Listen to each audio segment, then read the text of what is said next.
La société d'aujourd'hui est composée d'une kyrielle d'institutions. Partant des institutions politiques, institutions juridiques, institutions religieuses, jusqu'aux institutions de classe sociale, de tradition et de profession. Il est clair de l'influence profonde que ces institutions traditionnalistes ont eue sur l'élaboration de nos compréhensions et perspectives.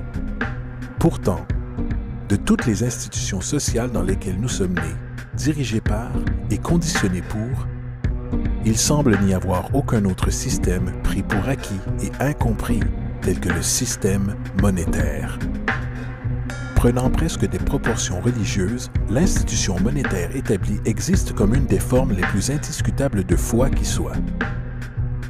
Comment l'argent est créé, les politiques par lesquelles elle est gouvernée et comment il affecte réellement la société ne semblent pas intéresser la grande majorité de la population.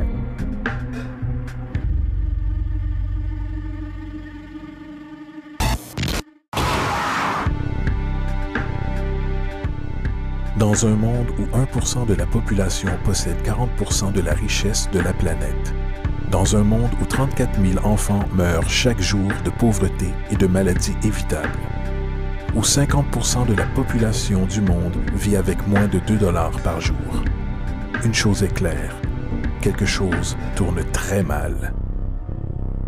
Et que nous en sommes conscients ou non, le moteur de toutes nos institutions établies et de la société elle-même est l'argent. Donc, comprendre cette institution de politique monétaire est essentiel pour comprendre pourquoi nos vies sont telles qu'elles sont. Malheureusement, l'économie est souvent perçue avec confusion et ennui. Les flux ininterrompus du jargon financier secondé de mathématiques dissuadent rapidement les gens de tenter de la comprendre.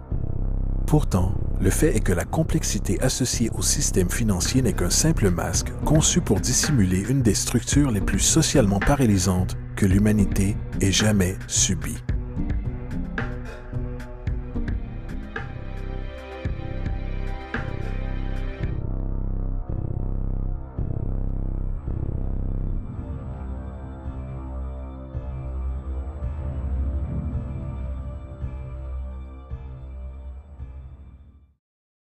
Il y a quelques années, la Banque centrale des États-Unis, la Réserve fédérale, a produit un document intitulé Modern Money Mechanics.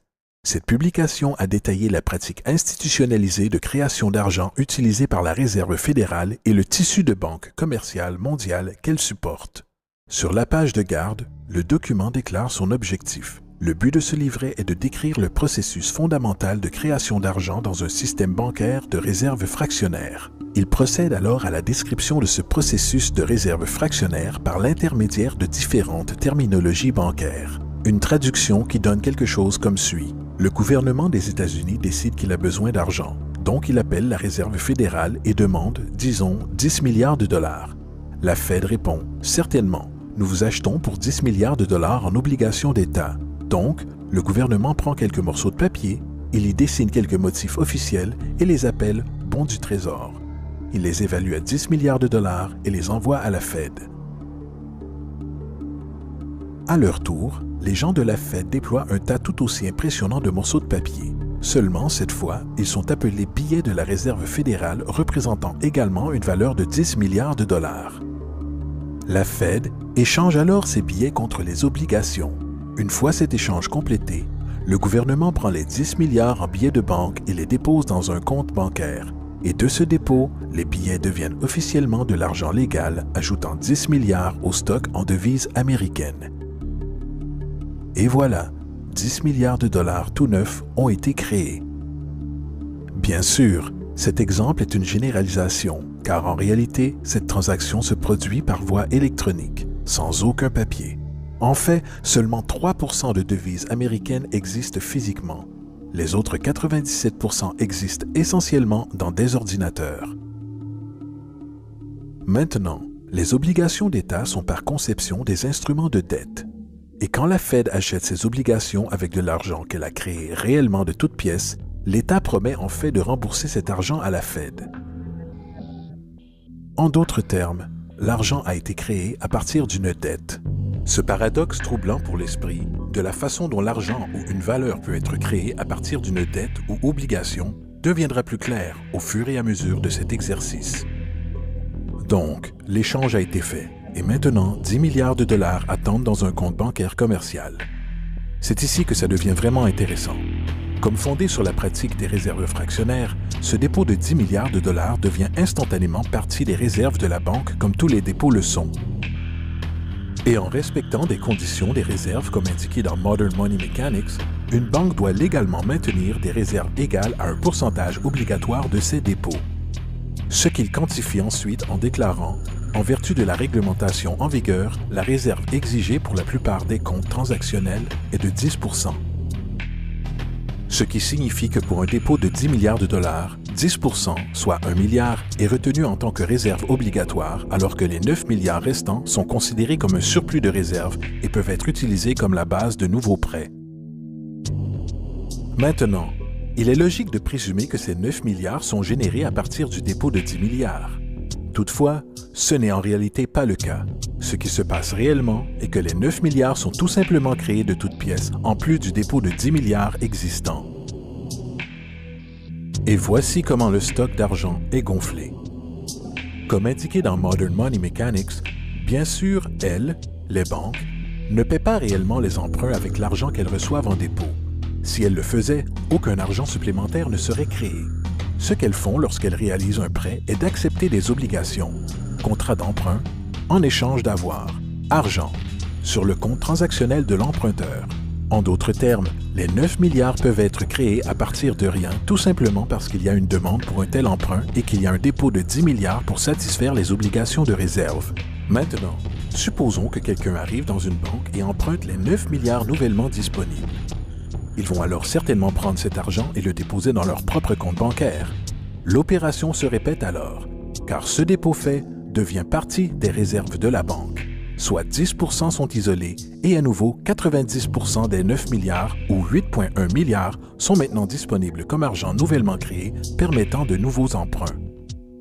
Et bien sûr, ces 8,1 peuvent être prêtés et déposés à leur tour créant 7,2 milliards supplémentaires, puis 6,5 milliards, puis 5,9 milliards, etc. Ce cycle de dépôt-emprunt d'argent peut techniquement continuer à l'infini. Le résultat mathématique moyen résultant est qu'environ 90 milliards de dollars peuvent être créés à partir des 10 milliards d'origine. En d'autres termes, pour chaque dépôt fait dans le système bancaire, environ 9 fois le montant peut être créé de toutes pièces.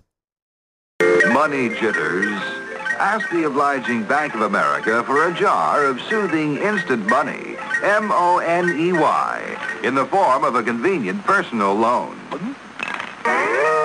Donc, maintenant que nous comprenons comment l'argent est créé par ce système bancaire de réserve fractionnaire, une question logique, encore illusoire, peut venir à l'esprit. Quoi donc donne réellement sa valeur à l'argent nouvellement créé? La réponse, l'argent qui existe déjà. Le nouvel argent vole essentiellement sa valeur en stock existant. Comme le stock total est accru sans se soucier de la valeur en biens et services, et comme le stock et la demande définissent l'équilibre, les prix augmentent diminuant le pouvoir d'achat de chaque dollar. Ceci est généralement dénommé inflation. Et l'inflation est essentiellement une taxe cachée sur les citoyens. What is the advice that you generally get? And that is inflate the currency. They don't say debase the currency. They don't say devalue the currency. They don't say cheat the people who are saved. They say lower the interest rates. The real deception is when we distort the value of money, when we create money out of thin air. We have no savings, and yet there's so-called capital. So my question boils down to this. How in the world can we expect to solve the problems of inflation, that is, the increase in the supply of money, with more inflation? Bien sûr, ce n'est pas possible. Le système de réserve fractionnaire de l'expansion monétaire est fondamentalement inflationniste, car le fait de dilater la provision d'argent sans avoir une croissance proportionnelle des biens et des services dans l'économie dévaluera toujours une monnaie. En fait, un bref aperçu historique sur la valeur du dollar américain en comparaison avec le stock d'argent reflète complètement cette observation. Une relation inversée est évidente. $1 en 1913 nécessiterait 21,6 $ en 2007 pour une valeur équivalente. ce qui représente une dévaluation de 96% depuis que la Réserve fédérale existe. Maintenant, si cette réalité d'inflation inhérente et perpétuelle semble absurde et se mordre la queue économiquement, attendez un instant, car absurdité est un euphémisme comparé au fonctionnement de notre système financier. En effet, à l'intérieur de notre système financier, l'argent est une dette, et une dette est de l'argent. Voici un diagramme du stock d'argent américain entre 1950 et 2006. Voici un diagramme de la dette nationale américaine durant la même période. Intéressant est-il, les tendances sont pratiquement les mêmes. Car plus il y a d'argent, plus il y a de dettes. Plus il y a de dettes, plus il y a d'argent. Autrement dit, chaque dollar de votre portefeuille est dû à quelqu'un par quelqu'un. Car n'oubliez pas, le seul moyen pour l'argent d'exister est par l'intermédiaire d'emprunts. Par conséquent, si tout le monde dans le pays était capable de payer tous les dettes, y compris l'État, il n'y aurait pas un dollar en circulation.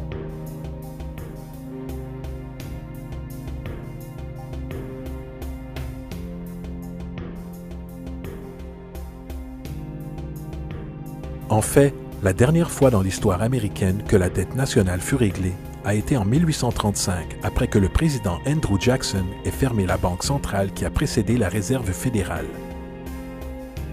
En fait, l'entière profession de foi politique de Jackson tournait essentiellement autour de son engagement à fermer la banque centrale, déclarant sur ce point « L'effort éhonté que la banque actuelle a fait pour contrôler le gouvernement ne sont que les présages du destin qui attend les Américains, qu'ils soient trompés dans une perpétuation de cette institution ou à la mise en place d'une autre comme elle. » Malheureusement, ce message n'a pas perduré et les banquiers internationaux ont réussi à installer une autre banque centrale en 1913. La Réserve fédérale. Et aussi longtemps que cette institution existe, une dette perpétuelle est garantie. Maintenant, jusqu'ici, nous avons discuté du fait que l'argent est créé de toutes pièces au travers de prêts. Ces prêts sur des réserves bancaires et ces réserves sont dérivées de dépôts. Et au travers de ce système de réserves fractionnaires, chaque dépôt peut créer 9 fois sa valeur d'origine, après quoi la dévaluation du stock d'argent existant hausse les prix dans la société. Et comme cet argent est créé au travers de dettes et circule aléatoirement dans le commerce, les gens deviennent détachés de leurs dettes d'origine et un déséquilibre existe lorsque les gens sont forcés à rivaliser pour du travail afin d'extraire suffisamment d'argent du stock monétaire pour subvenir à leurs besoins. Aussi dysfonctionnel et arriéré que tout ceci peut paraître, il y a encore une chose que nous avons omis de cette équation. Et c'est cet élément de la structure qui révèle la frauduleuse nature du système lui-même. L'application d'intérêts. Quand l'État emprunte de l'argent à la Fed ou qu'une personne emprunte de l'argent à une banque, il doit presque toujours rembourser avec des intérêts bruts. En d'autres termes, presque chaque dollar qui existe doit au final retourner dans une banque avec les intérêts payés également. Mais si tout l'argent est emprunté à la banque centrale et est gonflé par les banques commerciales au travers de prêts, seulement ce qui est dénommé comme le principal est créé depuis le stock d'argent. Alors maintenant, où est l'argent permettant de couvrir tous les intérêts dus? Nulle part. Il n'existe pas. Les ramifications de cette disposition sont renversantes, car le montant d'argent dû aux banques excédera toujours le montant d'argent disponible en circulation. C'est pourquoi l'inflation est constante dans l'économie, car de l'argent frais est toujours nécessaire pour aider à couvrir le déficit perpétuel intégré au système causé par le besoin de payer les intérêts. Ce qui signifie aussi que mathématiquement, les défaillances et la banqueroute sont littéralement incorporées au système et qu'il y aura toujours des laissés pour compte de la société qui n'auront que des miettes. Une analogie serait le jeu de la chaise musicale. Au moment où la musique s'arrête, quelqu'un est mis de côté. Et c'est tout le problème. Il transfère invariablement les véritables biens de l'individu vers les banques, car si vous n'êtes pas en mesure de payer votre hypothèque, ils prendront votre propriété. C'est particulièrement rageant quand vous réalisez que non seulement ce défaut est inévitable dû aux pratiques de réserve fractionnaire, mais aussi par le fait que l'argent que la banque vous a prêté n'existe pas légalement en premier lieu. En 1969, un cas à la Cour d'affaires du Minnesota a impliqué un homme nommé Jérôme Daly, qui recusait la saisie de sa maison par la banque qui lui avait fait le prêt pour l'acheter. Son argument était que le contrat d'hypothèque exigeait que les deux parties, lui et la banque, aient chacun établi une forme légitime de propriété pour l'échange. Dans le jargon légal, ceci est appelé contrepartie. M. Daly expliqua que cet argent n'était pas, en réalité, la propriété de la banque, car il était créé à partir de rien au moment de la signature d'accords du prêt. Vous rappelez-vous de ce que Modern Money Mechanics déclare à propos des prêts? Ce qu'ils font, lorsqu'ils accordent un prêt, est d'accepter des obligations en échange de fonds. Les réserves sont inchangées par la transaction d'un prêt, mais déposer des fonds constitue un ajout au total des dépôts du système bancaire. En d'autres termes, l'argent ne provient pas de leur actif existant. La banque invente simplement, ne mettant en jeu rien du tout, hormis son obligation théorique sur papier. Alors que le jugement du litige progressait, M. Morgan, le président de la banque, déposa son témoignage et dans le mémorandum personnel du juge, il rappela que le plaignant, le président de la banque, admit qu'avec la participation de la Réserve fédérale a créé de l'argent ou des avoirs sur ses livres comptables. L'argent et les avoirs ont vu le jour lorsqu'ils les ont créés. M. Morgan admit qu'aucune loi des États-Unis n'existe lui donnant le droit de le faire. Une contrepartie légitime doit exister et être remise pour entretenir l'obligation. Le jury n'a pas trouvé de contrepartie légitime et approuve. Il ajouta aussi, poétiquement, « Seul Dieu peut créer quelque chose de valeur à partir de rien. » Et sur cette révélation, la Cour rejeta la demande de saisie de la banque et Daly garda sa maison. Les implications de la décision de cette Cour sont immenses, car à chaque fois que vous empruntez de l'argent à une banque, que ce soit pour une hypothèque ou une facture par carte de crédit, l'argent que l'on vous donne n'est pas seulement contrefait, il est illégitime comme forme de contrepartie et par conséquent annule le contrat de remboursement, car la banque n'a jamais été en possession de cet argent. Malheureusement, de telles jurisprudences sont supprimées et ignorées, et le jeu du transfert perpétuel de biens et de la dette perpétuelle continue. Ce qui nous amène à l'ultime question. Pourquoi? Pendant la guerre civile américaine, le président Lincoln contourna les prêts à fort taux d'intérêt offerts par les banques européennes et décida de suivre ce que les pères fondateurs préconisaient, qui était de créer une monnaie indépendante et intrinsèquement sans dette. Elle a été appelée la Greenback.